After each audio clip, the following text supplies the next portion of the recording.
Да се фокусираме малко върху самия рап. Какво всъщност е това флоу? Постоянно се чува тази дума. Флоу е, да, абсолютно централно понятие. И не само ритъм, всъщност е цялостната уникална характеристика на изпълнението.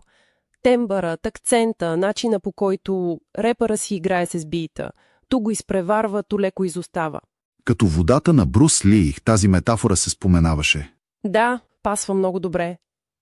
Тази адаптивност, способността да течеш върху всеки инструментал, това е флоуто. А фристайл и пънчлайн, каква е тяхната роля според анализите? Ами, фристайл днес обикновено значи импровизиран рап. На момента. Макар че интересно първоначално е било просто римуване, без конкретна тема. Ага. А пънчлайна, това не е задължително шега, както в стендапа. В рапа е по-скоро онзи силен, запомнящ се ред.